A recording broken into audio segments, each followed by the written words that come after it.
Hello, hello, everybody. Welcome back to some more Donkey Kong Country. Oh, what am I talking about? Country. It's just Donkey Kong 64, Welcome to Donkey Kong. Hold on, who cares? I forgot. I'm halfway through. basically. Uh, it's okay. I'm sure there are treatment for early onset dementia. Uh, Probably not. We'll never get there. Not at the rate we're going. We're gonna treat it like just like another identity for the past 10 years, for the next 10 years, right? Yeah, something like that. It's not okay to treat people with dementia because they identify as people who forget everything. uh, It's okay if he thinks he's 6 years old and the radio talks to him, okay? He's just living his truth. Anyway. I'm trying to figure out what I'm going to be doing now with Lanky Kong. I think what we do is... Oh, no, okay, we're trading. Nothing! Gotta get these, like, 3 bananas over here. Perfect.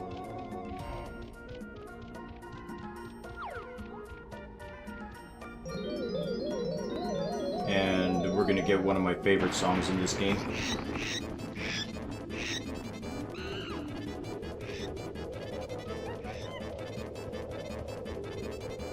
Are you liking the monkey sound effects? Well... I better not make the joke that came to mind right now. Alrighty then. Bonus stage. Not drunk, I only had coffee today, okay? I would hope you're not drunk. It's only, like, 10 in the morning for me.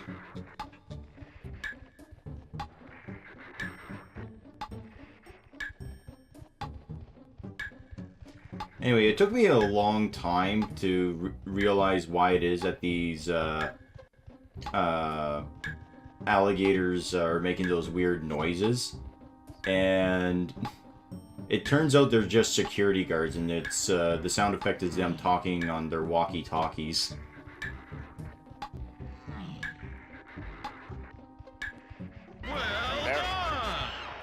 Oh. Yeah. I wonder if I have this game on the emulator. I don't know, your CPU might crash, after 10 hours. Just like the N64 version.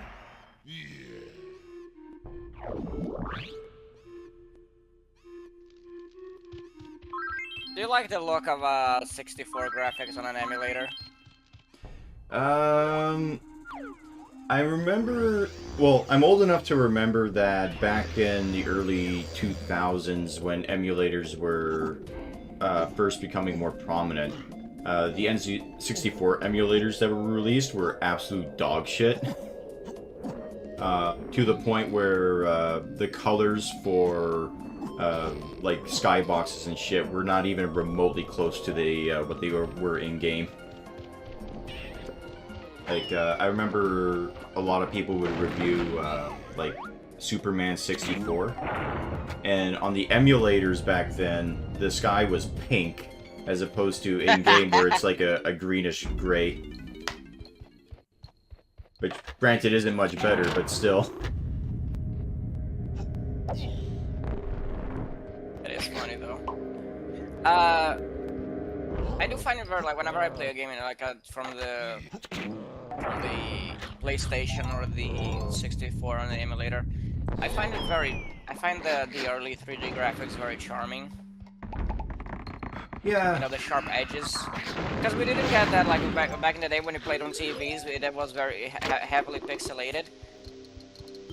Yeah, I mean, But, I but think... in the but in the emulator they are very sharp, so I find that quite charming. Yeah, speaking of 64 graphics, I still need to get around to playing Mouthwash. Oh, that seems to be emulating more the look of PlayStation. Yeah. Well, same difference, really. It's, there's a lot of, games from that time that, look similar, so... I mean, after all, they ported Resident Evil 2 to the N64. Have you played that version? Yeah, that's like the main version that I've played. I also have the GameCube version. Which, the GameCube version, I will say, is, yeah, it's, very good. I've seen recently a video. Well, I've not watched, but I've had it recommended to me of a guy who bought all versions of Resident Evil games released for the in North America. Mm-hmm. There must have been like at least 40. Yeah, it was a big pile. It was a big. He even bought like the chainsaw controllers.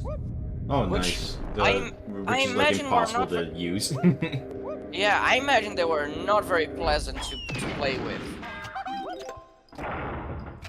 Can your bombs hurt you? Can your grenades hurt you? Oh as yeah. well? So you got to be a little bit careful, but not too careful, because the distance that firing them is quite large. So.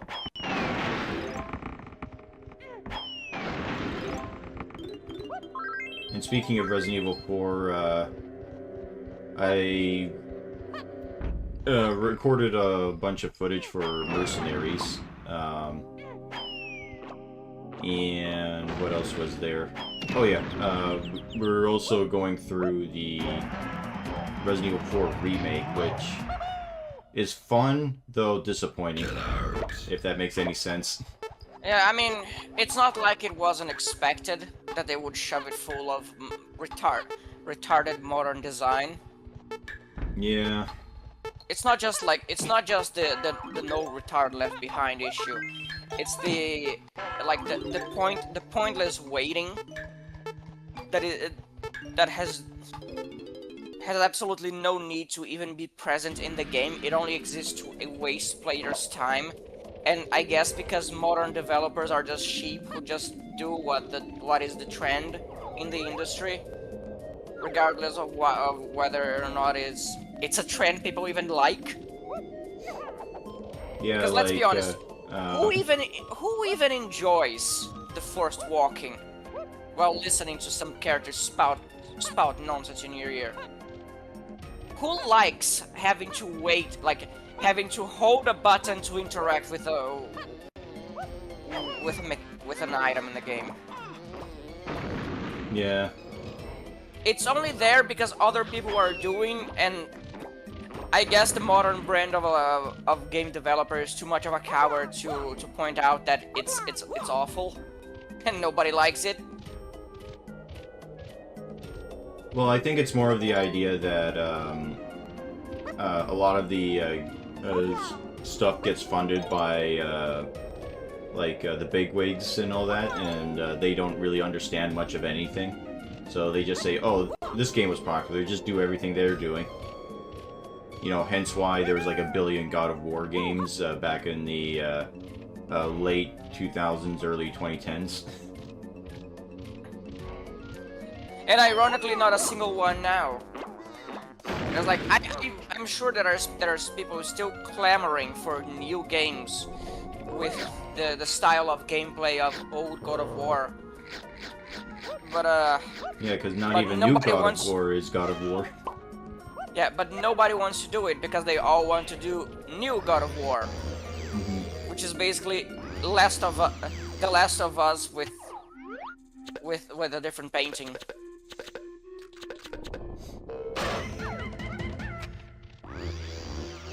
Alrighty then.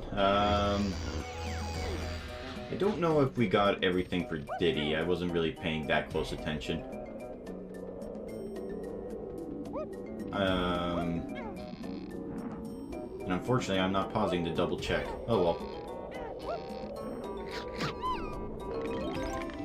Oh yeah, that was something else. You can jump on enemies like in the country games, but it's just hard and not worth it.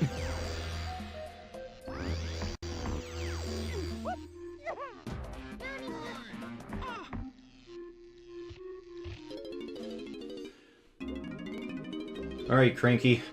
Liquor me up.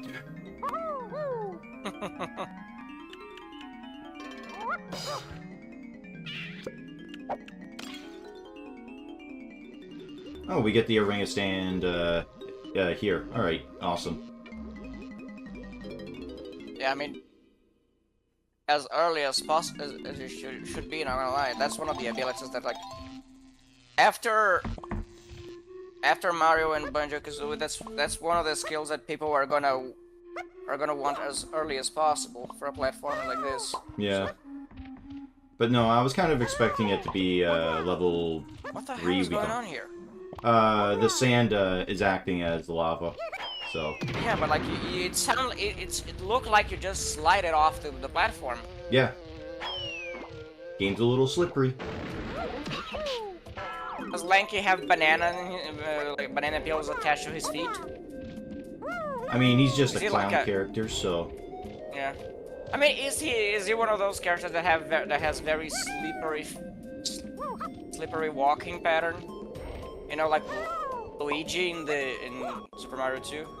I don't believe so. I just think the game itself is just a little bit slippery.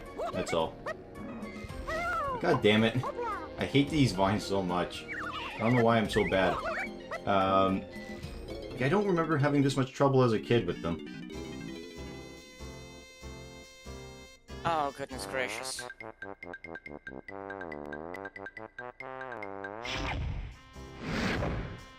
Not gonna lie, I forget this character exists in the game, and whenever I see her, I get a sense of dread. Don't worry, we don't run into her very much. It's just once for each Kong, and then... I'm trying to think what other times we need to see her. It's not until like level 6 where it's you get the extra melon, so you get 3 melons altogether. And I think there's just upgrades to the instruments, and by that I mean you just get more uses out of them before you have to find a recharge station. Oh, Funky Kong, does he... How much do you have to see him? I have to meet him. Yeah, besides each of the Kongs, he gives extra ammunition and homing shots, as well as the ability to zoom. So, overall pretty good.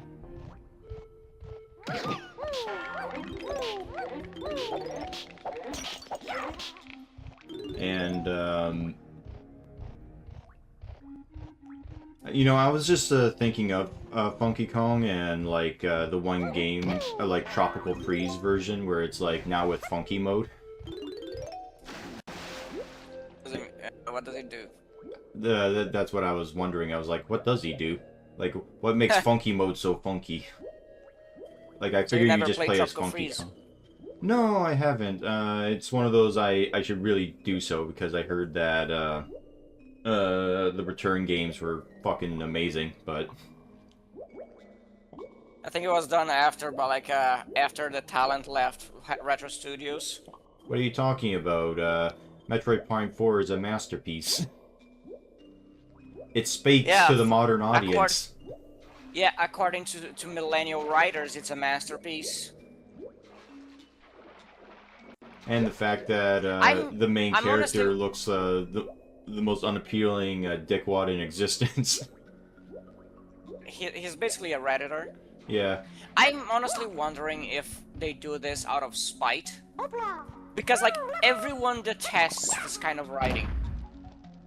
I don't see anybody talking positively about this super quirky millennial writing. But they keep shoving it in. So I'm assuming that they do this out of spite. You know, they just want they like to rub it in people's faces that they are the ones in with the ability to do it. I think it's just more of the fact that the people that are currently in the gaming industry right now are millennials, and well, unfortunately, it's the wrong type of millennials. The ones that you immediately think of the most insufferable group of millennials. Yeah, the Austin type of millennials. Because that's the thing, Retro Studios is placed is set in Austin, so it's easy to assume that the old talent left, and and the common variety of Austin citizen took over. Yeah, I don't know much about the demographics of Austin, Texas. I just know it's a bit more liberal than most of the rest of Texas. Yeah.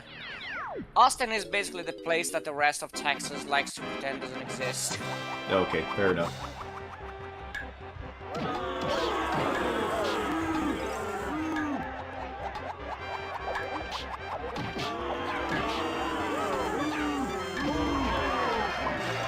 Ooh, that was close.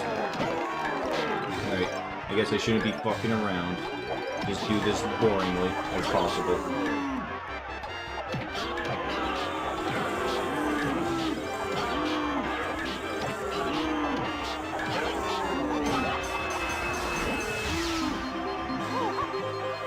Oh, have you ever seen the video talking about the worst speed run in history?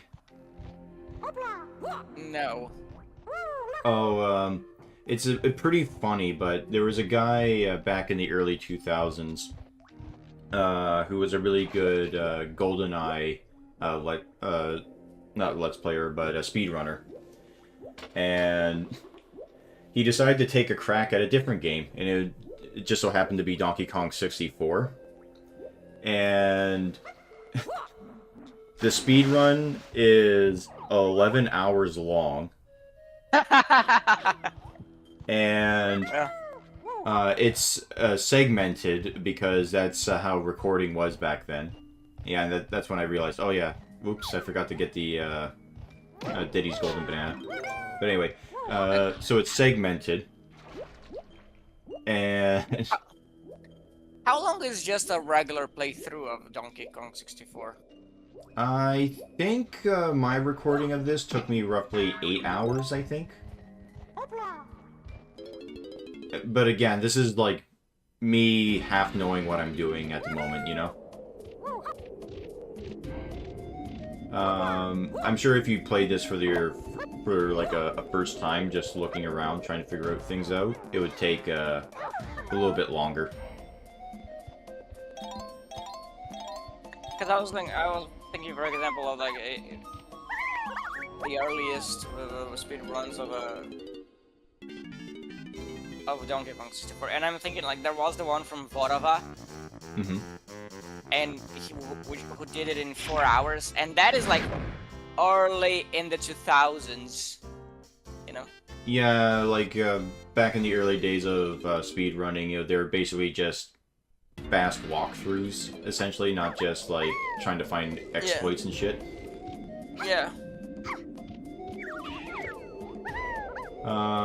But yeah, but to add more insult to injury,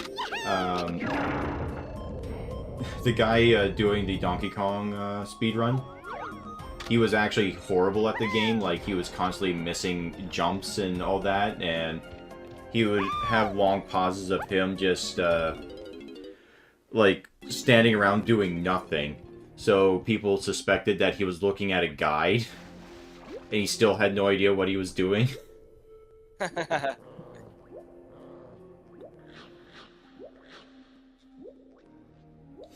But yeah, I think the reason why his contribution is still up on leaderboards, even though it would be a like 1000th place kind of thing, I think it's just because of just how comical it was. And it proves that just because you're good at one game doesn't mean that skills transfer. Yeah.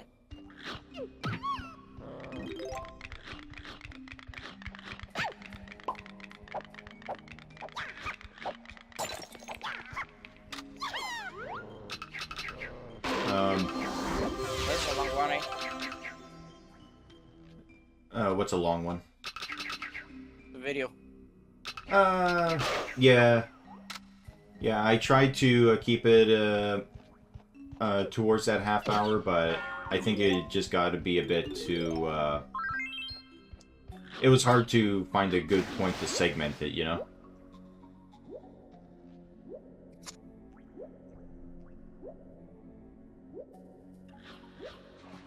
So, I'm afraid you're gonna have to suffer, Goat. Well, I'm not the one having to play it. Well, like I said... Hey, you're the one who was gonna do the editing later, so... Knock it, Canuck. But, anyway. Like I said, this game isn't all that bad. It's just not fantastic. Like, if I were to give it, like, a really fair rating, I'd say this is probably, like, a 7 out of 10. So... Oh, so you ditched the out of 100 from before? Yeah. Oh, I remember you from Banjo-Kazooie. No, but these are claptraps, and the other guy was oh fuck, what was his name? A trap clap. Trap clap. Sure.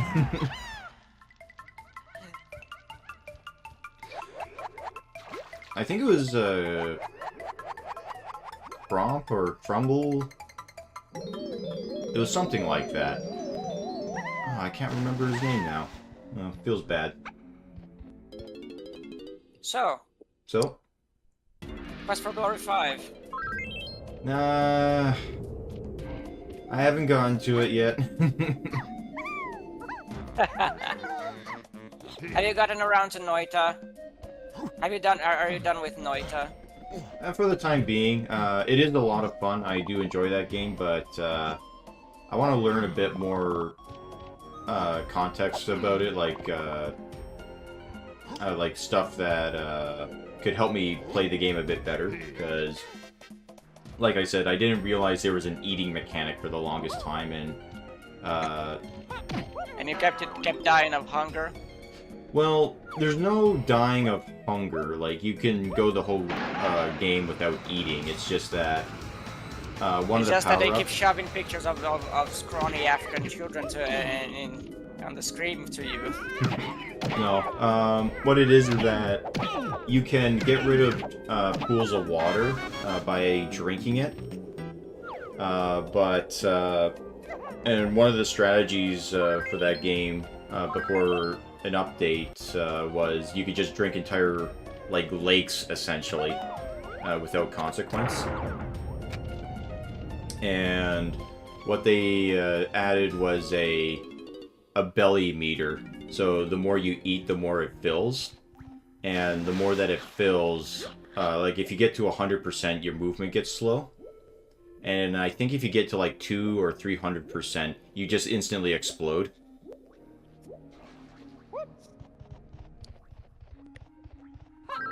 So yeah, that was a method to discourage the just drink everything, so you don't have to deal with it. But the main thing that I wanted to, it would have been nice to have known about the eating mechanic was the vampire perk that you can get, where if you drink blood, then it heals you.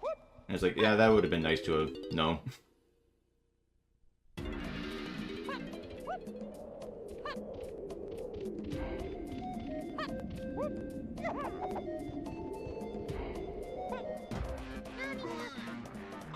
Alrighty then. I guess we're going back to Lanky Kong and then doing... Oh, no, gotta grab these bananas.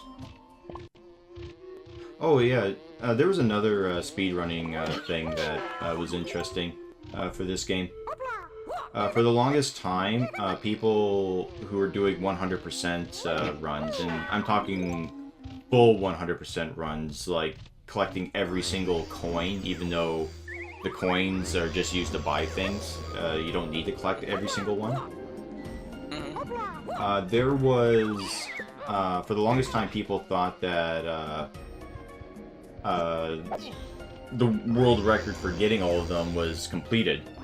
Because, again, it doesn't show you, like, oh, you collected all the coins in a level kind of thing. But there was one point where somebody accidentally found, like, one of those brown patches that with the DK on it. And if you use a certain move on that brown patch, a special color, a rainbow-colored coin comes out that gives 5 coins to all the Kongs. And it was hidden in a special way that no one could really find it unless they were really paying attention to how the character was elevated in a certain patch of grass. And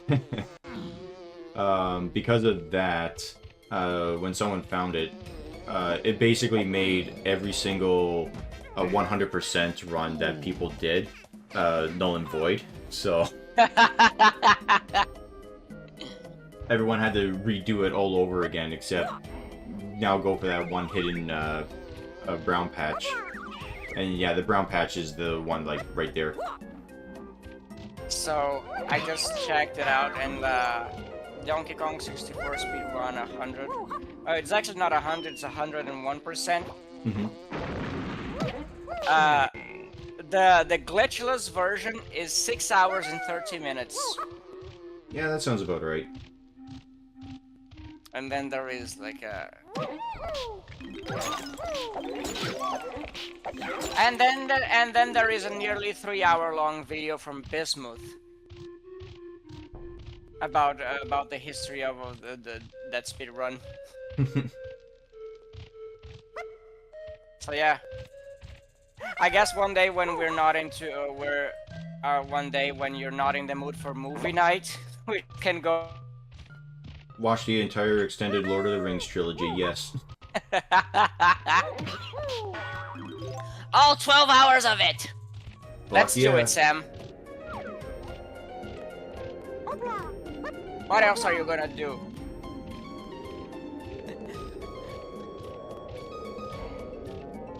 Sam? Yeah? What else are you gonna do? Oh, on that day? Yes. Alright, you ruined it, asshole. Okay.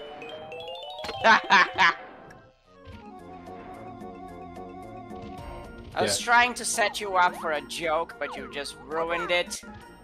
You are such an inconsiderate guy. I don't even know what the fuck you were going on about. It didn't even look like you hit that in the hitbox. Yeah, the hitbox for the gun switches, very wonky. Like, you can't hit it from the side, but if you hit it, like, face on, even if it's, like, really off, that works. I don't know why.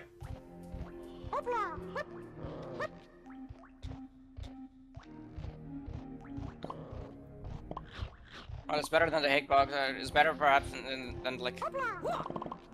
Have you ever played Castlevania? Castlevania 4? Castlevania... Oh, yeah, the, for the Super Nintendo, yeah. Yeah.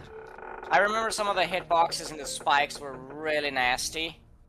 It's like, they were extended to the side, so if you're a bit too close to the side of the spikes, you'd still get insta-killed. Yeah, I mean, there's a bunch of games that are kind of like that. Where, like, even the side of... rubbing against the side of the spike will kill you. Yeah. It does seem like an issue with the 2D era gaming. Anyway.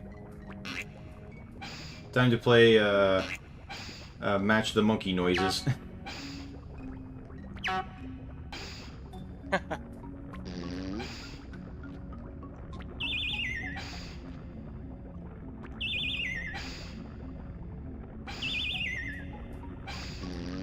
Yeah, I think the big complaint that a lot of people have about this game is that there's not really much focus on like using your abilities in such a way to get the golden bananas. It's always like playing a mini game. Or at least that's like a good chunk of the bananas anyway. To be fair, it was a similar thing in the original Donkey Kong games, right? It was more about the mini game and not so much about specifically abilities the Kongs had.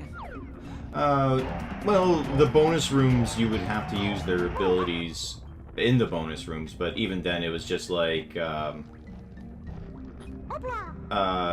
wasn't many abilities that the Kongs had, you know? It was always like jump and then one or other thing.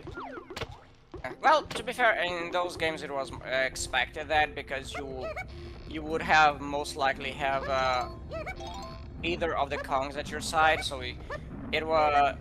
I mean, there was a point of like if the game was based on a specific ability of a Kong, it would. Yeah, you'd be you wouldn't screwed. be able Yeah. to do. Yeah. So in this game, it would make more sense to do it since it's only this specific Kong that can reach that room. So. Yeah, missed opportunity on the design.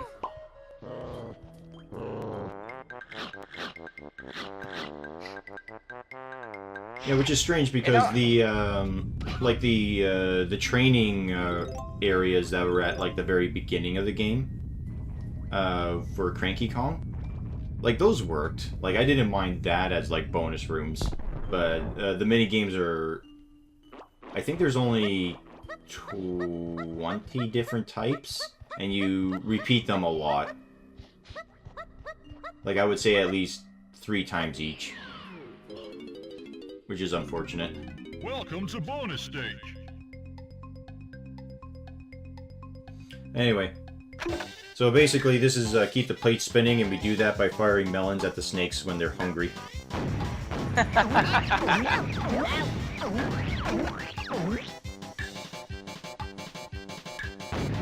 Apparently these snakes have such good gag reflexes that they can swallow an entire melon.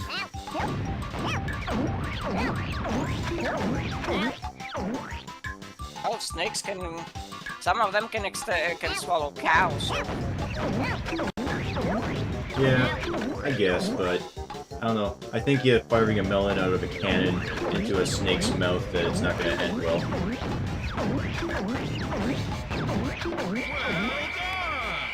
Oh, have you seen videos of like Komodo dragons eating gazelles?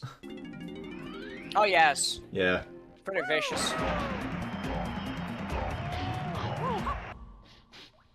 Yeah, it's also a little unfortunate that the people who get that footage, they tend to break the gazelle's legs so they can't get away. A bit needless. Yeah, I'm not sure if they do that to get the footage or... Hmm? Which country are we talking about?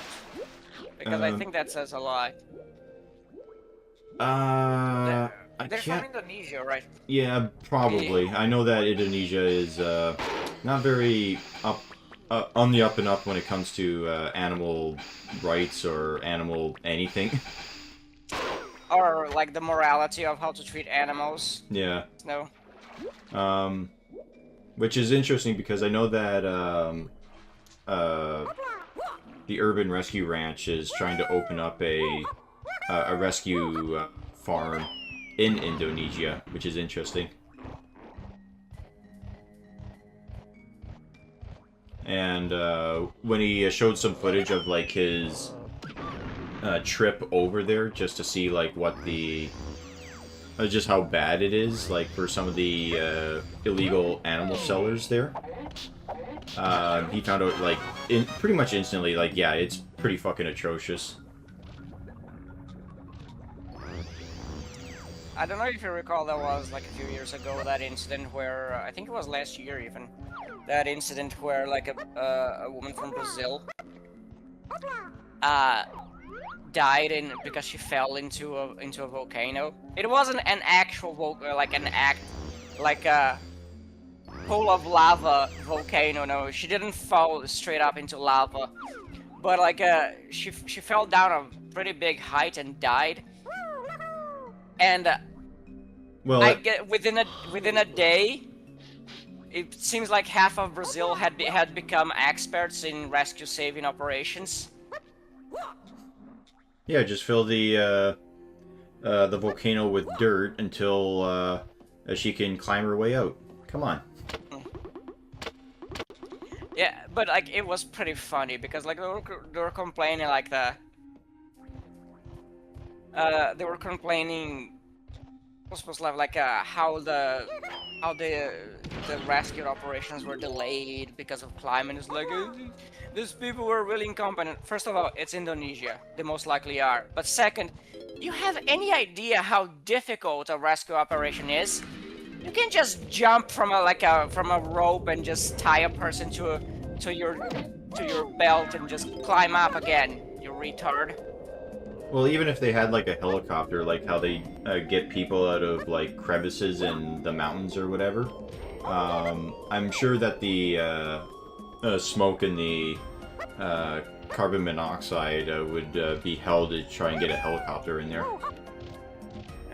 I don't think it seems like the main issue for most of the time was that the weather was not conducive. It's not the weather was not appropriate for a rescue operation. You know, like for a good time, it seemed like they could barely see it. But my favorite was a guy who said, because the girl was brown, because Brazil. Some retard said like, I bet if she was white, they would have rescued her immediately. And I'm thinking, this retard has no idea what Indonesians look like. Yeah. Kind of reminds me of when Harambe got shot and people were complaining that the only reason that they killed the gorilla was because the child was white, and if it was black they would have left the kid there. It turned out the kid was black.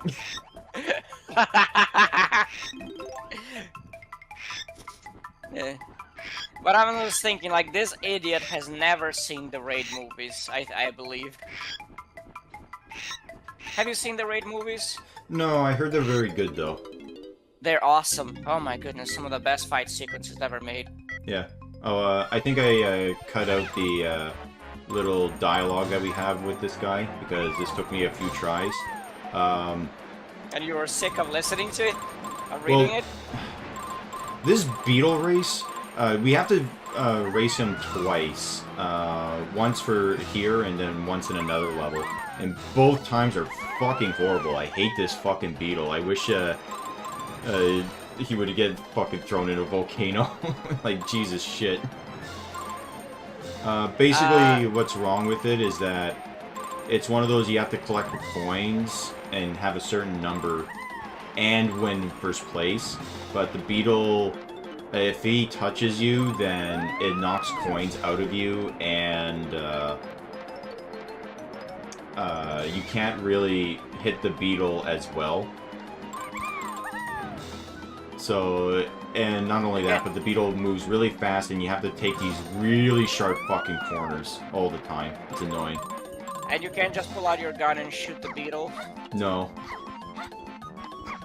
Like, you can stun the beetle if you attack him, but it's more effort to do that than it is just to just run past it.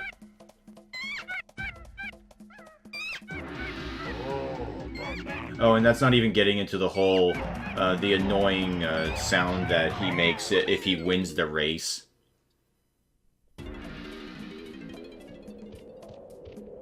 But anyway, thank God we didn't, I cut all that shit out. So, you're welcome.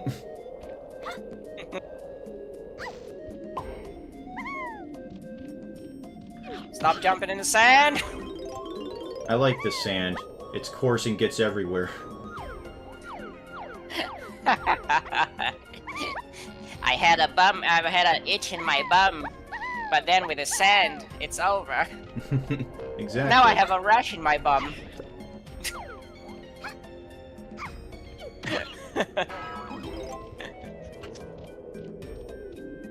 Oh yeah, that's what I'm doing. I'm getting all the colored bananas. I'm humping the wall. That too.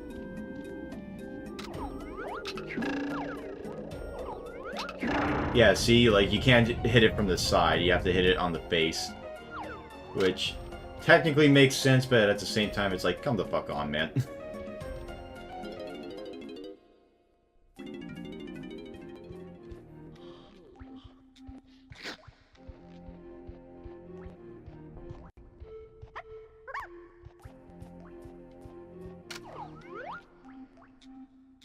Yeah, I'm trying. Yeah, there was a purple balloon over here. I'm just trying to find the damn thing. Because that's the other problem with this game. Draw distance sucks. That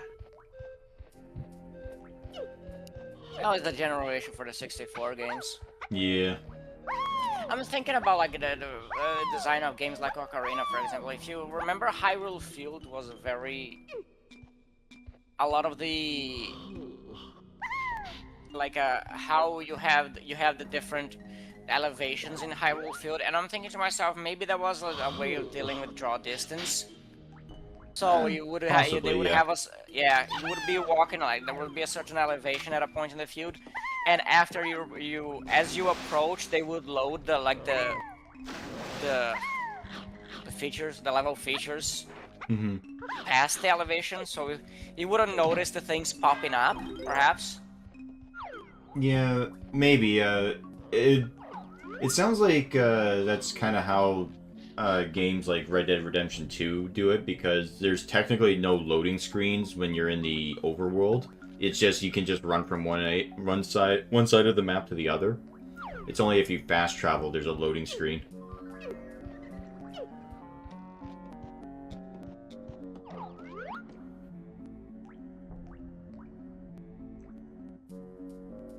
Yeah, I'm trying to find the good position to get to try and get these stupid purple balloon.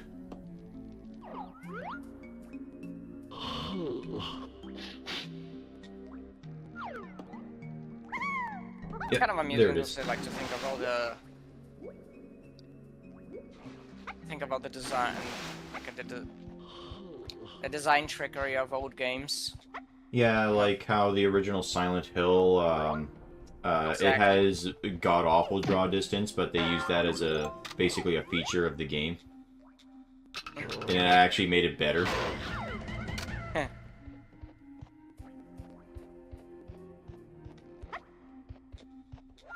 Yeah, that is probably the most famous one. But And then the HD remake of Silent Hill 2, they completely missed the point, so they took out all the fog. And then people said, man, this is shit. And so they put the fog in, but they still created the draw distance, so it just lagged the shit out of the game. there was so much wrong with that one. A lot of it was mainly just Capcom's fault because they grabbed Not Capcom, Konami. Konami. Well, they're both awful, so who cares? Hey, Capcom can make a banger every once in a while. It's just, Yeah, Konami just gave up. Not even making games anymore, I think. well, they still are. They did the remake of Snake Eater not too long ago. Although, for whatever reason, they call it Snake Eater, or Metal Gear Solid Triangle Snake Eater. That's pointless. Yeah, I don't know why they call it Triangle. Is it just the drawing of a triangle? Because if it is, I think the name might be Delta. Yeah, I think it is Delta, but I just call it Triangle because it's funny. Yeah, but you gotta understand, some people are just gonna think you're retarded. Well, joke's on them. I already am. A proud retard.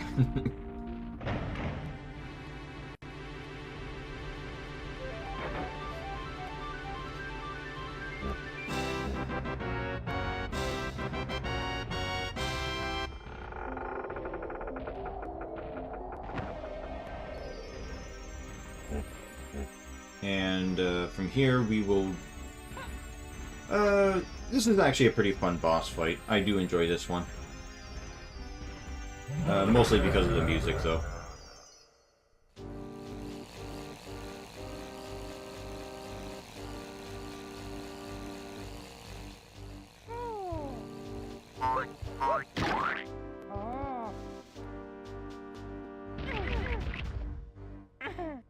Hooray, we did it!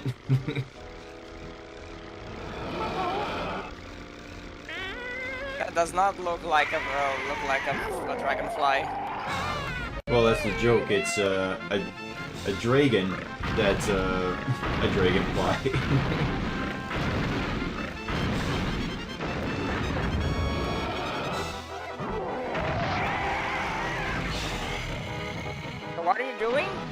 exactly? Basically, when he gets down on the platform, we throw a TNT barrel at him. That's it.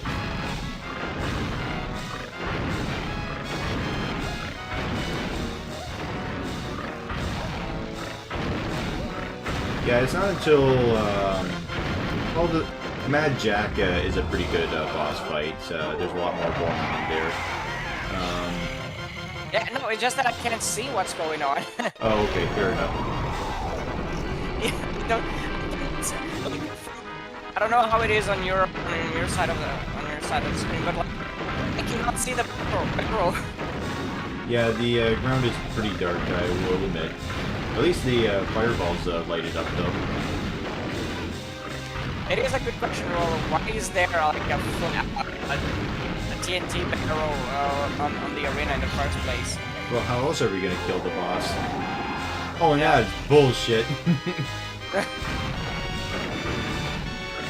I guess I wasn't close enough. Feels bad.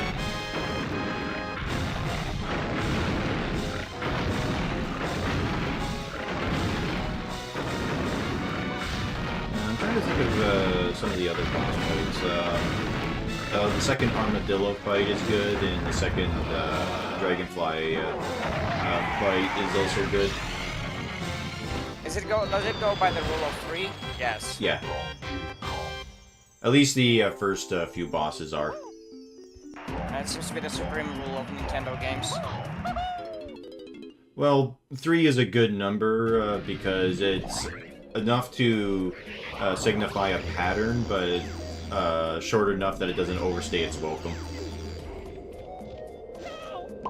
It's just that when it came to Twilight Princess, I hated the fact that all the boss fights died in 3 hits, and it was like, oh man, I was having fun with this one.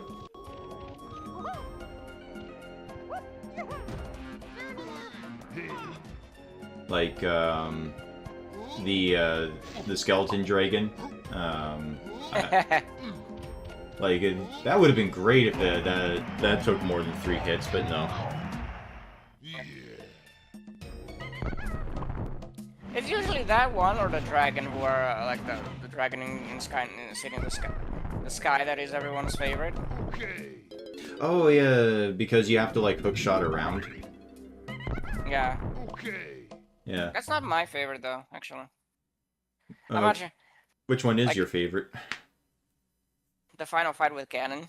Yeah, okay. But that's yeah. But if we're going for like the regular bosses, probably Fyrus, just because I like just knocking him down while using the iron boots. That's one of my favorite. That's probably my favorite dungeon in the game, though. Like that's I the really Goron like one, right? Yeah, the Goron mines. I love the Goron mines. They're so fun. Yeah. I like the mini boss fight where it's just a sumo wrestling match. That game has the best Gorons. They're awesome. And the best heart piece to get from one, if that video is anything to go by. Where you But have anyway. to carry that water barrel across Hyrule Field. Mm-hmm. But anyway, hope you guys enjoyed, and we'll see you all next time. Have a nice night. Go.